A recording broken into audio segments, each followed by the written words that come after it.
What's up, everybody? Happy Monday.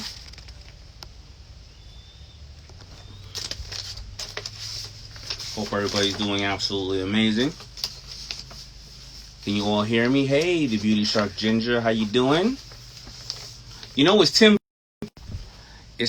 Ferriss's birthday. I just got a call in just now. This is my secondary phone, so obviously nobody has that number. So it was telemarketer. But you know what I use? And they started to advertise something called Robot Killer. Robot Killer. It's amazing. It's that thing. Actually, somebody came on Shark Tank with something very similar where it kind of answers and it's all these fake voices. And I get a kick listening to the telemarketer saying hello, and then these voices of pre-recording of people going, oh, the game is on, oh, scored, hold on, and it just wastes their time. I love hearing that. Anyway, let me pin this really quick, and it is Power Shift Your Week. All right.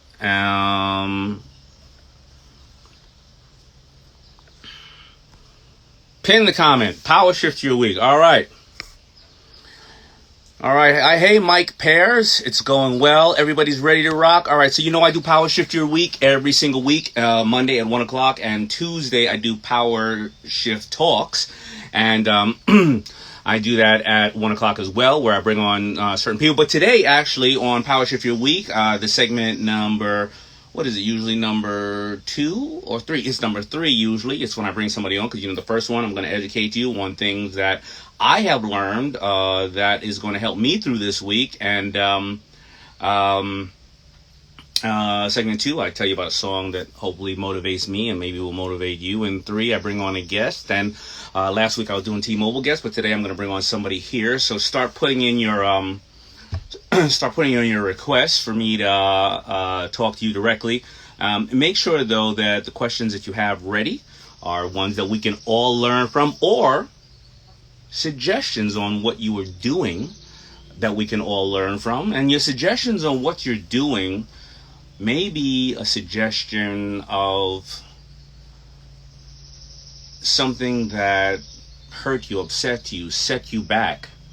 And now, because it did so during this crazy time, you've created an idea, community, or something that we can all learn from. I love working with the organization Nifty, Network for Teaching Entrepreneurship. They teach young men and women from the inner city or those who do not have a lot of resources how to. And I think they have a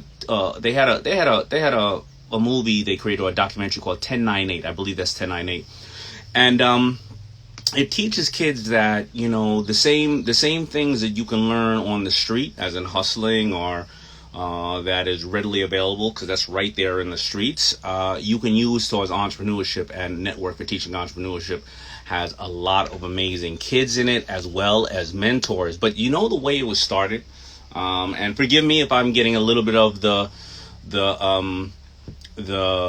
details wrong, but the man who started it was in Central Park, and 2 kids beat him to crap for $10. And he said, why would these kids risk going to jail, cause me bodily harm for $10? Maybe I can show these young men and women who don't have the resources or the fundamentals around them how they can make $10 with a box of pencils, or maybe selling candy, right? And he started Network for Teaching Entrepreneurship. So let me start off. All right, so the Power Shift. All right, so let's go and get into our first point of the week. And yo, I'm leaving it right here. That's my boy came to pick up something, but he didn't want to interrupt my live streaming. All right, so let's talk about the first thing. All right. So the did you know, and this is what I learned today. According to research from Professional Services Network, PwC, 1 in 3 customers will leave a brand they love after just one bad service experience, while 92 will completely abandon a company if they have 2 or 3 negative interactions. Now, I'm going to tell you a story about Michael Jackson. Let's leave all the other commentary about Michael Jackson out of this because, I don't know if it's true. It also, if it is true, it is horrible. It's touchy. There's a lot of different things going on there, but I just don't want to, please don't major and minor, and let's talk about just this one interaction I had with him.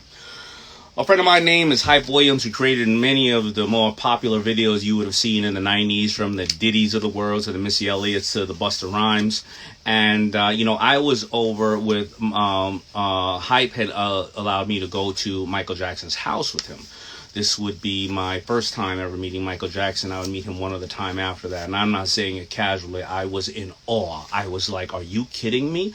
I'm going to Michael Jackson's house. And he was going to Michael Jackson's house because he was going to shoot one of the new videos for Michael Jackson. And Michael Jackson came outside and he played, not came outside, he came into the big living room, whatever. He came out with oh, somebody said I keep cutting out. Am I keep cutting out? You guys can all hear me? Just give me this if you can all hear me, because if I'm cutting out, I need to realign my, okay.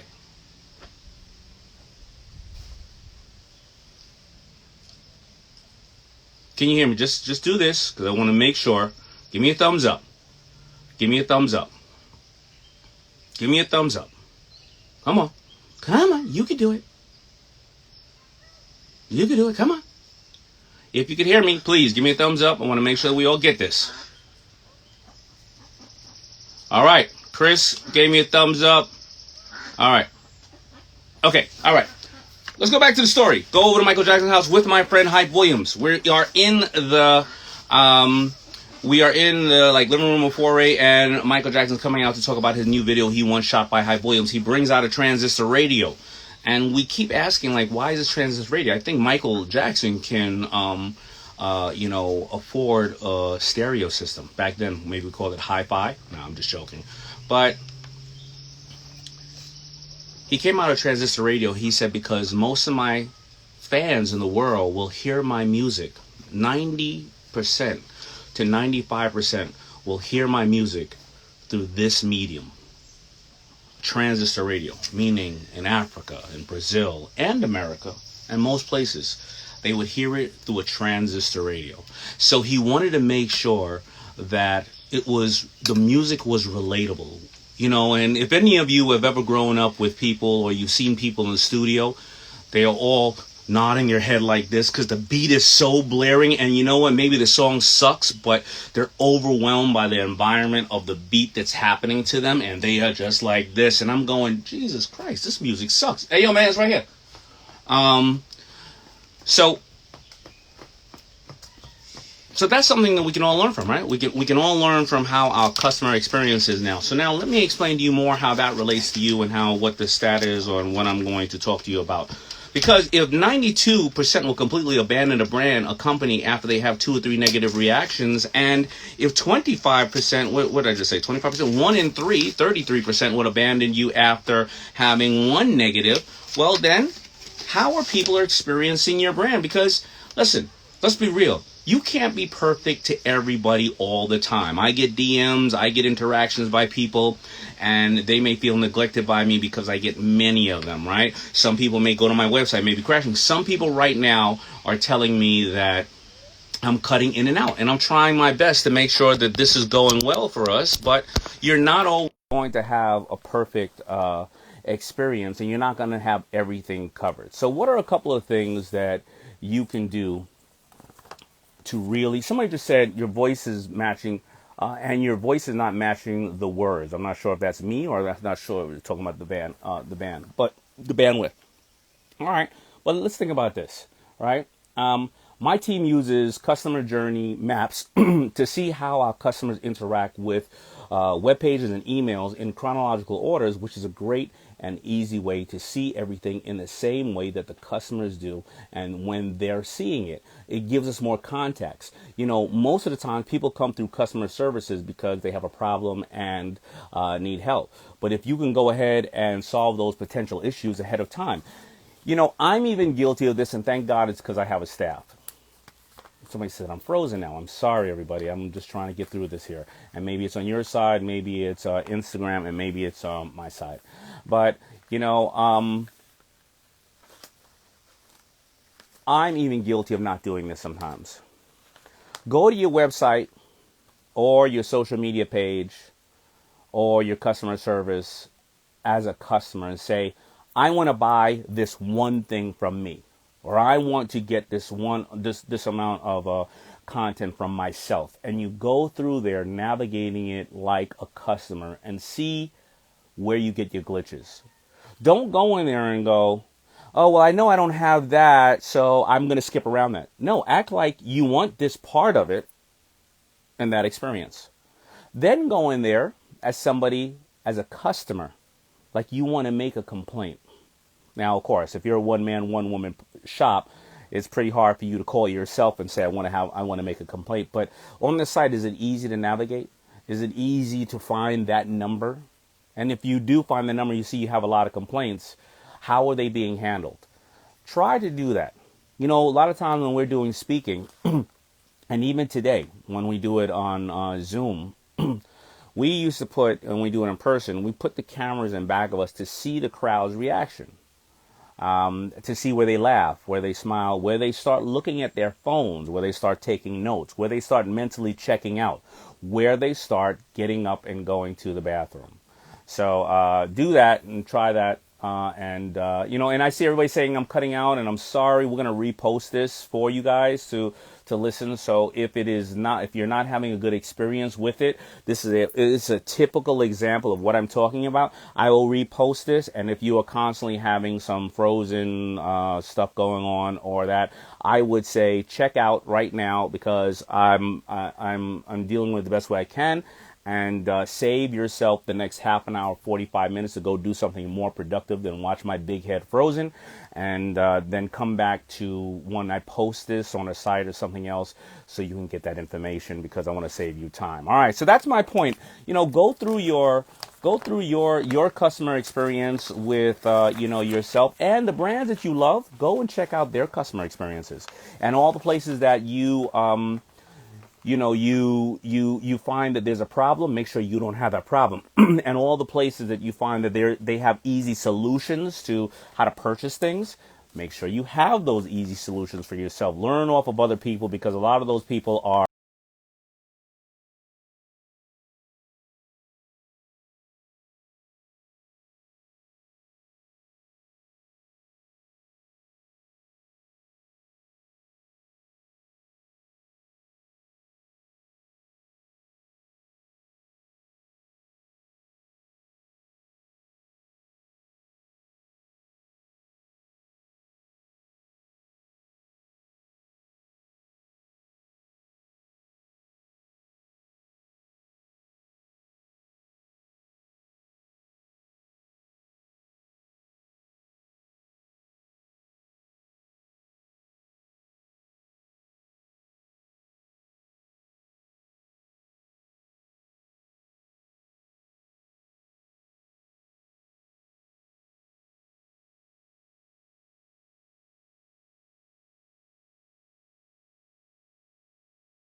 But you know what? I didn't set this up. You're going to learn from Rob right now.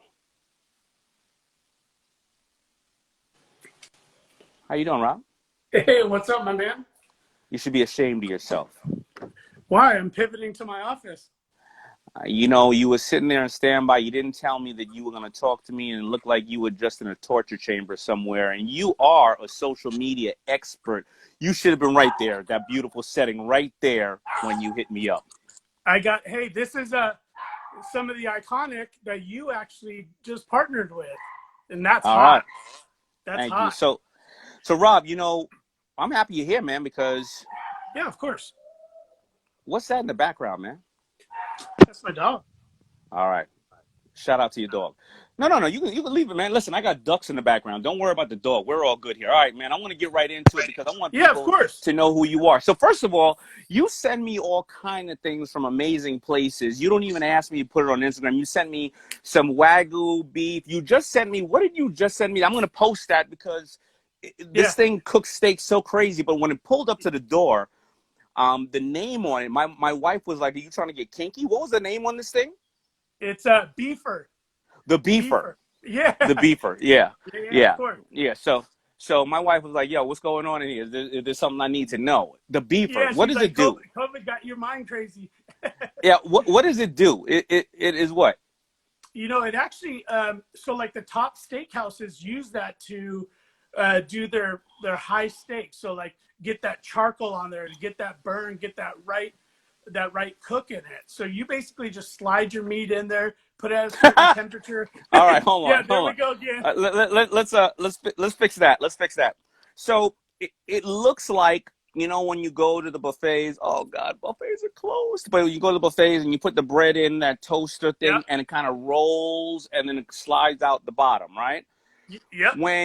When you put this in, you put a steak in there and it rolls, but then there's flames Yeah. like hitting it from the top, right? Yeah. Yeah. All that. I mean, if you think about it, it's like, you know, you go, how is this cooked so amazing? Why can't I cook this on my barbecue like this? Well, you know, they do certain things. It's like you do certain things with your brands. Like, why does Daymond's stuff look so good? Why does D's stuff look so good? It's just how you prepare it and, you know, how you get that end look. All right. So enough about that. I want Yeah. everybody here to learn from you. So Yeah, of course. explain to me. I mean, you know, I've known you and you've taught at some of my seminars and stuff like that. I mean, I think what have I known you now? 8 years, 10 years? Yeah. I don't know what we've been going on. I think we're going on 8 or 9 years. And what was, I mean, because I don't even know if you're still doing that. You represented a lot of social media brands as well as influencers themselves. But tell me your story and what you can tell me of your story without giving away a lot of the secret sauce. Yeah, but that people will learn. I mean, obviously, you taught in my classes, so you obviously love to teach. So tell me the story. Yes. Tell me who you are. And what's up? Yeah, so of course. So right now, I'm a business manager for professional athletes. So NFL players, NHL players, Major League Baseball players. But how I got into that was actually, you know, pivoting, because as you said about social media is I have about 30 million followers over social media. So obviously that's nothing small. But what I had to do is I had to learn. But when you say 30 million, let's be clear, you represent people that have 2 million, 4 million, 1 million, 500,000, and you combine them all or just not even people. A motivational page, argument's sake, but that's what you do. Yeah. So I actually have 30 million in-house myself. So we just hit 15 million on TikTok. You know, we moved over to TikTok. You know, like one of the things that we do is like these branded pages, right? These what we call theme pages. So I mean, I own @style on Instagram, but we saw TikTok coming in, so we ended up changing our focus and pivoting over to TikTok and growing that to that page right now has about 6 million followers also. So, and that's @style. @style, yeah. And what is it? What is @style? What is the content? So the content on there is like DIYs. You know, how to tie dye a shirt. You know, stuff like that. Stuff that's really engaging. And I think that's what people need to know about social media is there's so many people on social media. You need to stand out, and it doesn't have to be the professional looking photos. It doesn't have to be you on top of a Ferrari. You have to be yourself, because that's what people relate to. I mean, look at the way social media is now, the way the internet is now, is if you get too fancy with it, it's going to look like an ad. And you don't want anything to look like an ad. You want to be organic about it. You want to make sure that, if I see it coming through my timeline, it sticks out. I mean, and is the ad style, does it have people highlighted on it? Are you highlighted on it, or just purely the technical way to do it yourself? Products, fashion, style. Right. So I am never on it. They don't want. I have a face for radio, so I won't ever be on it. But yeah. So they're fashion influencers that are on there. Anywhere from, like, literally, some of these girls have such the greatest content and only have like 100 followers. That's okay. They have great content, and that's what we want to do. We want to provide great content. So not only are we getting our page out there, but people are learning in the process. And I think that's where TikTok goes. Is like, it's more of, more than dancing and singing, right? You can learn how to tie-dye a shirt, not just from our page, but you can learn business stuff on TikTok. I mean, you can learn a massive amount of shit if you know your niche. You have to provide a niche. So here's why I want, here's why I always, listen, I learn every single day. I think that you could probably teach me some more about TikTok. I got a great team, but, we all learn off each other. But there's going to be a lot of people on here right now who say, I don't want my face out there. I don't want people to know this is what I'm doing. Hey, you know what? I got a day job. I can't be on TikTok. A, it's silly, or whatever the case is. But you're saying, don't take it too literal. Don't feel like you got to be on there telling jokes, showing your ass, showing your home life and your business. But there's ways to communicate the thing that you're doing and the business you're doing without being there. Because a lot of people think they need to be, hi, look at me, look at my kids, my husband, my business, so you're saying you can do that without having to do that. Right. Yeah. So, I mean, here's the thing is, and I had to learn this too. I mean, people say, well, you're in social media. No, I'm learning all the time. Right. So I think if you go into TikTok, find something you're passionate about. I mean, like, literally, I have my own personal TikTok that I'm starting. And I don't know how to dance, right? I don't know how to do a lot of stuff. But what I do enjoy is I do enjoy juggling a soccer ball. I do enjoy doing this. So that stuff I'm going to post. Maybe fails. That stuff I'm going to post. So will it have my family in it? Probably not. Because, I mean, but I enjoy having, certain things. So I think you just got to find what you want to do. Or if you don't, like, say, for yourself or somebody out there that likes fashion, start a fashion page. If you like a certain fashion, you could start a fashion theme account without even showing your face. But what I do recommend is, if you take a video from somebody, you DM them asking permission. It's always great to get their permission, because then they might repost you, but also you just don't want to really take somebody's work without giving credit. All right, so you know what? I'm somebody at home, and I like to cook every single night, or I'm a restaurant. So maybe I don't do all that. Maybe what I'm doing in my restaurant that night or at home is I'm putting a beat down, not me on camera, to making the food, right? Yep. Putting a song down to making the food, and just letting the steak or the fish or the vegetarian course be the star, the song, and make people go, man, I can't wait to see what's so forth going to make for breakfast tomorrow, because, man, that gave me an idea, or lunch or dinner, and just keep doing that and be consistent. 100%. I mean, look at the, what was that guy, the Salt Bay? Yeah, putting salt on his elbow, which I'm not sure why I want to taste salt off a dude's elbow. Yeah, and that's what he did, right? And he made that catchy and basically just started throwing himself all over these pages. But like what you're saying is, you don't need to show your face. You can say step 1, boom. Step 2, boom. Step 3, and then voila, the final product. All right. Go ahead. Yeah. But you know what? Let's be real. TikTok is, it's a pain in the ass, man. It takes a long time to make something if you're not super digitally savvy. So if they're going to do that, Why don't they spend 3 hours making a whole bunch of dishes to set themselves up Right. for a bunch of posts for 3 weeks, right? Because 100%. Yeah, of course. And that's what they should be doing on all platforms. You know, you don't have to take a photo of something. Like, you know, perfect example, like you said, that I spoke at some of your events. I had a camera guy with me, and I wouldn't post some of those photos until like 3 weeks after, you know, just so I had content. Because sometimes you feel in your mind is going, oh, I could get a bunch of content. I have to post all this today. No, you don't. You don't have to post it all today, because the thing with social media is not everybody's going to see your thing. And you don't want to post too much to where they're like, oh, I saw him cooking 5 minutes ago. You know, so if you have time to grab content, grab it, and it doesn't have to be posted that day. Nobody knows that seminar was yesterday, right? Nobody knows that you were cooking that meal eight weeks ago. You know, you should right. always have, and with these phones nowadays, you could grab the greatest content ever, you know, with a phone. You don't need a fancy camera. You don't need none of that stuff. Just capture moments and keep them in your camera roll. All right. So on social media too, have fun with it. I mean, if you look at my account, I meme myself. I make memes about myself.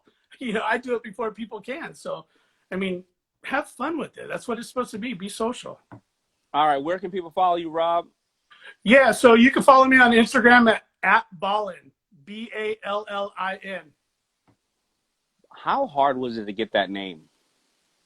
We got in early, bro. It's like, you know, having all those OG names, at Style, at Girls. I mean, we got, I mean, that's right. We met you in New York. It had to be 10 years ago, and we only had 100,000 followers. So, I mean, it does take time. And, you know, 9 years later, I'm still working on it and pivoting. And, you know, I think one of the things right now is during this COVID, people just got to dig and they got to pivot on what they like. And I hate to say it, you know, I've been stuck at home. I haven't been able to travel, but I've been so focused, Daymond. Like, I've been more focused now than I have in such a long time, because I've used, you know, I hate to bring up your book all the time, but I've used that power shift. I've used, okay, look, I got to use this time to get better at what I already know. You know, and there's no real distractions. Yeah, it's a tough time. Yeah, I've lost some, you know, clients, you know, and stuff because of, you know, I can't do appearances. But I mean, I haven't been more focused. And I think if everybody just kind of gives themselves 30 minutes of focusing on something they really want to do a day, that adds up and something will spark. It doesn't need to be right now. Something will spark. I mean, I promise you that. It's just, You know what I've noticed in this time. I obviously have a big property, but my homes have all been, you know, and God has blessed me well enough to say homes, right? right. But they're very, very small. I always like very small because, you know, I did the over balling thing, as I wrote in one of my books, when I just ran into money. And I noticed that the bigger the homes were, the more problems there were. And the more I had, the more problems there were, because my friends and everybody else would enjoy them more than I did. So now I Right. have super, super small places, 2-bedroom apartments, you know, little this and that, right?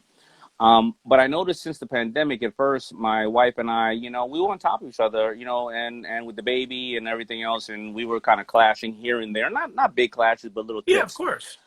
I noticed now it's summer, it's hot as crap, but you see where I'm at. I'm in my gazebo, you Yeah. know, because I noticed if I take 3, 4, 5, 6 hours and I start making that the time that I'm out, I notice I get so much more work done, and I notice she gets so much more work done. And as simply as just going out to the backyard, if you have a garage, pull the car out of the garage, put a carpet down, put in a desk, and just sit there, Right. because you just knock the work out. But when you're on top of each other, and working from home is great, but when you're on top of each other, you easily get, oh, I'm hungry, go over here. Hey, honey, do this. Oh, did you know this? The baby's doing this. Oh, this. Oh, that. Oh, this. Oh, that. And I know that's one of the key tips from working from home, that's getting that I find myself being more productive as well. Yeah, for sure. And You talked to D the other day. That was a great talk too. I mean, man, Yeah. that guy's definitely, you want to talk about power shift, but that's a good example of, taking advantage of this thing is, yeah, you get more time at home, but you're also thinking of certain ways that you can really shift your power into, like, now corporate jobs are going to be really different. Like working at home could be the new stay. So I think, and I hate to stress this, but I think people, if they take 30 minutes into finding a craft or 30 minutes into putting themselves away, in a room or reading, or learning something, they're going to come out of this better. And people say, well, you can say this because you have money. Yeah, well, I remember when I didn't. Yeah. And I remember when I didn't, and I still put myself in that mode. You can ask my wife. Like sometimes 8 days in a row, she's like, "What are you doing?" I'm pretending we have zero. I'm literally pretending. Seriously, Daymond. I'm pretending we have zero, and I'll reach out to whoever, and get something happening. So this is a time. This is a bad time, but this is also could be a good time, bro. All right, thank you, Rob. Hopefully, we will catch up. But thank you for you sending me, and then call me about that sports stuff. I may have some good stuff for you. Yes, sir, man. Love you, man. Talk to you later. All right, brother. There you go. You know what? I'm going to bring on one other person. Rob is really amazing, but you know what? I think what he said, and it's true as we go through this. Working from home. Let's say that your company does not allow you to work from home when we get through this. So what are you doing right now to not only do the job you need to do for your company, to work to create an environment at home, to then prove to your company how you can be more productive at home when we get out of this, and set up the systems, show them what you've been doing, and kind of like when you're talking to your colleagues or whoever your boss is or whatever the case is, start saying to them, well, I set this up at home. I set this up to be more productive. Because when you get back and we get back, maybe they're like, well, everybody's coming back. And you go, I know, but you see how much more productive I was from there? Because what's the advantage of maybe an employer? Well, they don't have to have as much real estate there, and maybe they'll put you on a different form of pay where they will be able to reduce some of their outlay, and you will make more money, and you'll be able to do that. So just think about how the world looks a year from now, 2 years from now, if you were able to get into your groove at home. And maybe home is not home. Maybe home is, garage or down the block, or turn your basement into someplace. I mean, I don't want your home to be the kitchen table where the kids are trying to eat and you're doing all that. But just think about that type of stuff. I'm going to bring one more person on here because I had such a good time talking to Rob. Let's see who else is on here. I'm going to try to bring on here somebody I do not know at all. All right. I'm trying to look for a female. I see. Let's see if I can see a female. I always like to get two type of perspectives when we're here. Let me see. Come on, ping me if you guys want to be on. I don't see any. I don't know if they're all female. Let me see. Live for real. DH. You know what? I'm just gonna bring somebody else. I can't find a female right now, so let's get this person right here.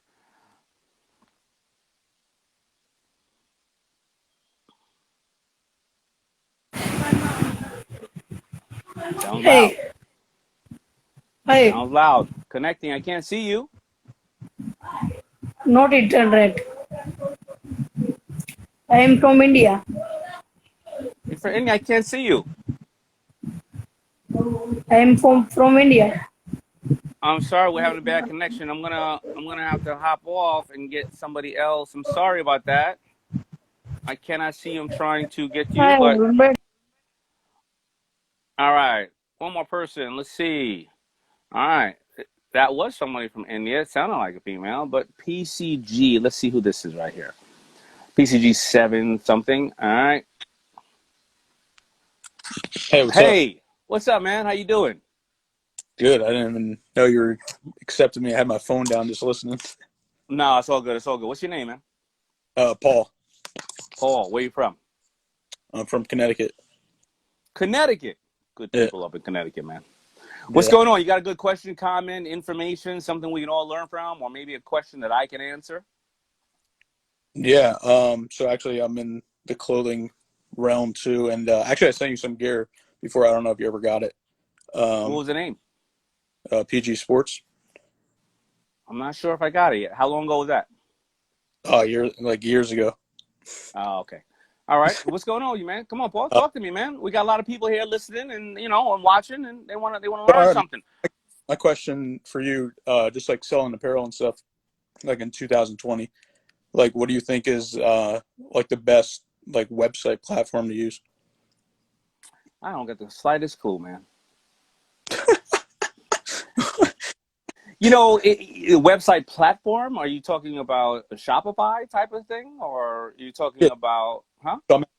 So I'm in the process right now. I use WooCommerce. Well, I'm always going to say Shopify Yeah. because, truth be told, I do own some shares in Shopify, and I've been the face of Shopify for many years, build a business contest. But however, I'm not saying it just because of that. I've been down with plenty of companies, and I've either left them if they haven't grown, or they've kicked me out if they thought I haven't grown. But I find Shopify being the top one because of all the other all the other services and the way they can process things and such of nature. And of course, look at their stock. Their stock has gone up from, I think, when the pandemic started, 300 to I think 1,200 right now.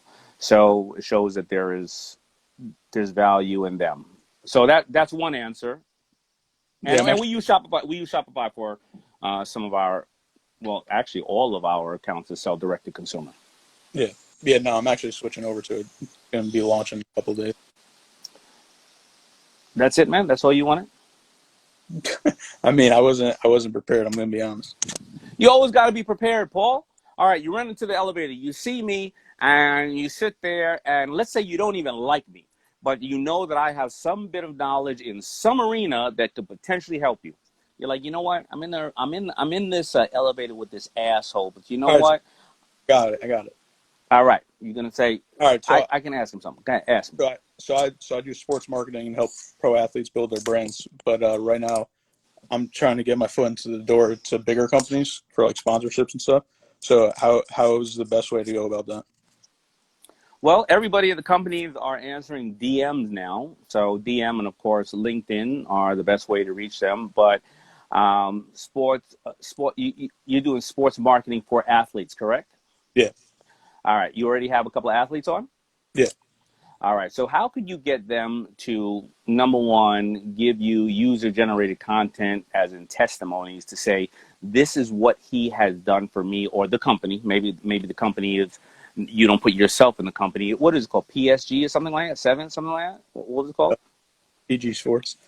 PG Sports. Okay.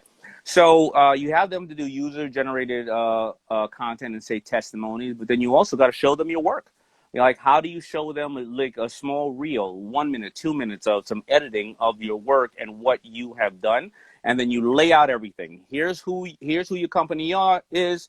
Here's the athletes you represent. They could be low tier, medium tier, high tier. They could be athletes who are saying, you know what, are they national athletes or local? Both. All right. So a lot of times people do sports marketing and they think only it's going to be for the brands like Gatorade and Nike and everybody else. Don't go after the number ones in the world. Go after the number 50s in the world, right? Because you may have a car dealership that's a local car dealership, but obviously your athlete is somebody who's a national, and the athlete will take a car and or a little bit less than that, $10,000 to do a local billboard. And you can show how that their car or their sales have increased locally due to this local ad that was put out. And then you can say you can replicate this around the country and around the world. Somebody just asked me, why am I not wearing my brand? I have more than enough FUBU to wear, but by the way, Puma and FUBU did a collaboration. So I support all brands that I work with and that are cool. So that's why. Anyway, sorry for that little jump. All right. So is that good enough for you, Paul? Yeah, I appreciate it. All right, man. Well, thank you so much, man. I see that you're full of conversation, and you and I will be talking another time, brother. All right, sounds good. Appreciate it. Thank you. Thank you. I like Paul. You know, some people aren't, you know, they're not talkative, but he's obviously sent me product in the past. And you know what, Paul? I forgot to tell you thank you.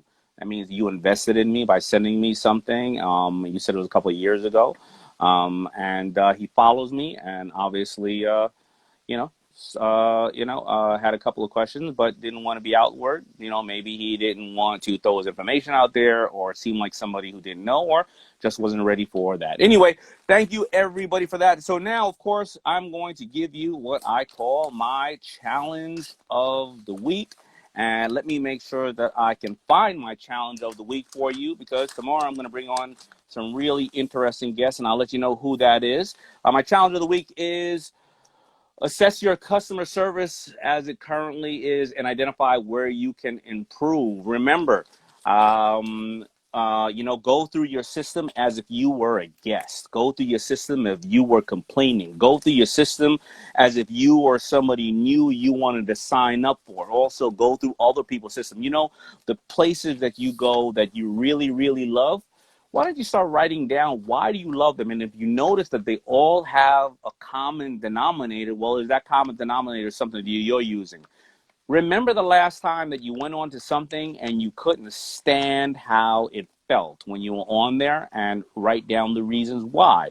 We all know about going on to talk to people at telephone places or credit card places or doctor's places, and you're like, or banks, and you're like, man, I got to be on there a half an hour. I'm going to do that next week. I can't stand when I go on there. Think about how many people, you don't want them saying that to you. See, you know, banks, even though they need new business, they still got people hooked because they have to talk about their car loans or whatever the case is. You don't have people hooked. So you don't want somebody to say, man, you know what?